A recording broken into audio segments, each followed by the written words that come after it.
Like that was the thing about like Youth Crew. I think that's why it does eventually break off and become this kind of unique thing because it did have a defined aesthetic, graphically, fashion wise, sonically Oh, for too. sure. Yeah. I know it's funny because like in some ways I'm like I perpetuated that, right? Like, I did these Gorilla Biscuits shirts, the first ones. And like I was literally just a kid who took a silk screening class. Gorilla Biscuits might have been my favorite band at the time.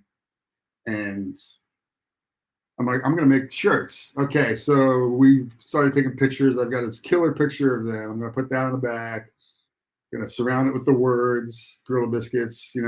The front giant GB. I've got this cool gorilla that Alex drew that I found on a flyer or something. Put that on the front, and then these become like a thing, like a look almost, right? And then other bands want that too. They want like, so oh, another band will put the picture on the back or whatever, and it became sort of a thing, right? But the funny thing is, by the time I was in bands, I was like, I'm so done with this. I don't want glory photos, like so with No Escape, it was like, oh, let's put a nice blurry, weird photo on the cover instead of like, yeah, like just because I don't know, you do something long enough, you want to pivot, or at least I did, but the scene didn't really want to pivot. The scene wanted to kind of just continue the pep rally. In the same way that I think there's a lot of interesting stuff that happens kind of 83, 84 in hardcore as people kind of leave it to do other Right. stuff, Dinosaur Jr. and all that kind of wave of stuff that kind of comes out of it.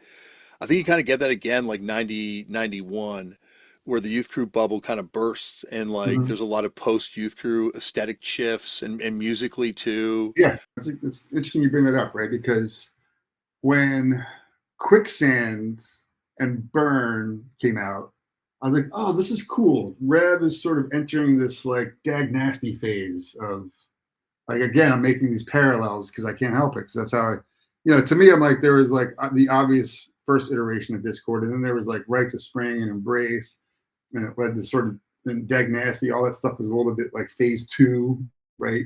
All these guys did a second band and progressed, but in a way that's cool, not in a way that's lame. And I was like, I feel like Quicksand did that and Burn did that. Um, and then I'm not sure really. And then Iceburn was like delightfully sort of weird, and like Far Side is pretty cool. Sensefield Killed for Less. There's a period where it was, and then I think it sort of reverted back to a lot of Judge Junior stuff. Like people figure there's like a formula though. A bunch of people like grew up on and wanted to do themselves, sort of live that dream for themselves or something. And like I don't want to judge it. I just didn't want to be a part of it.